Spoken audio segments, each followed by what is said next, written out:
Our institutions of higher learning are supposed to be where the next generation of leaders not only learns about history, but begins to shape their own ideas and dreams for the future. There was a time, I guess, when it was all about a freewheeling exchange of ideas. That, however, thanks to some people, is a shattered dream that has turned into nothing more than a partisan wine fest at times.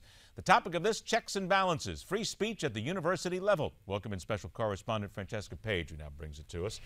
It is, it kind of caught me right away, but I always thought college was where one was supposed to expand their learning. Indeed, Ed, and that's our point of discussion, or will be today.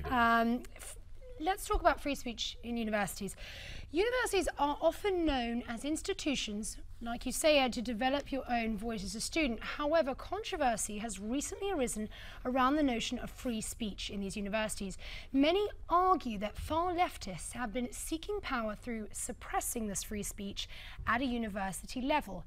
Last month, former Secretary of State Condoleezza Rice, argued to be one of the most accomplished women of the nation, withdrew her Rutgers University commencement speech after 2 months of protests about her role in the Iraq War.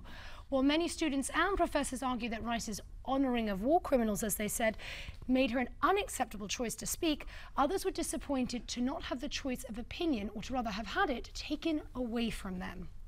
Similarly, excited to have her here. She's like a very inspirational person to a lot of people. I don't agree with her political views, and I didn't really want her to come to graduation to speak, because I feel like as a community we are endorsing everything she did. I felt like the people who protested against her did it for something that was near and dear to them, and that was the important part, and I felt like she respected their wishes, and that was very nice of her.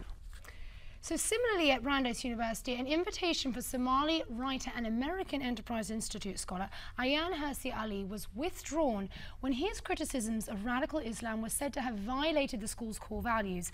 Many believe the officials were intimidated into rescinding their invitation due to the fear that Muslim students would be offended by his appearance. Are Western values of liberty under attack by the academically elite? Or are we protecting our youth from the insults, bullying and violence that might occur?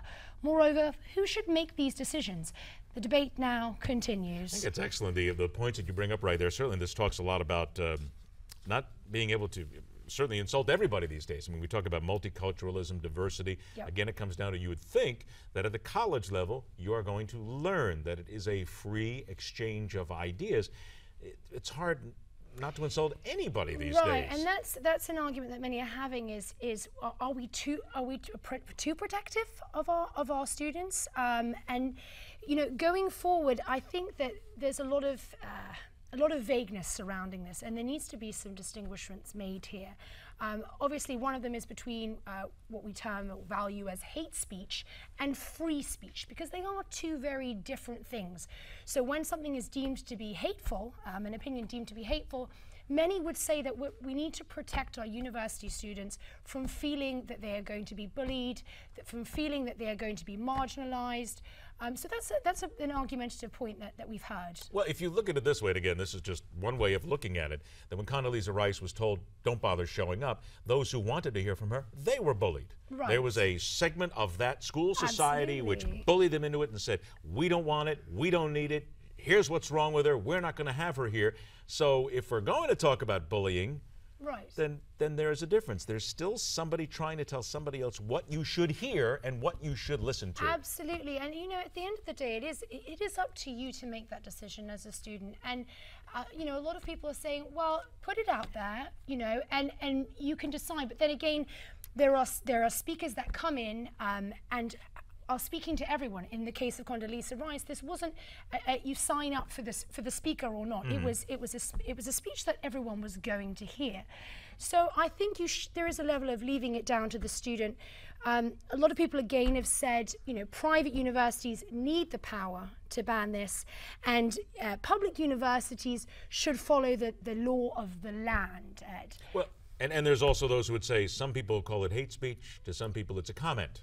Right. I mean, really, there are different things in there sometimes, but I will agree with you that they do need, if you're going to spew hate around the university, you don't need that, but at least have a casual exchange of ideas. A casual exchange of ideas, and I think going forward we're going to see more and more students speak out about their viewpoints on what should and shouldn't be allowed in universities. And it doesn't just go from speakers, it goes to political viewpoints, meetings, organizations, you name it. Social media, tell us if you're a parent of a student, if you are a student, weigh in on this. Tell us on Twitter, tell us an email, tell us on Facebook, because there are people telling you what you're allowed to hear at the university level. Midpoint, we question everything.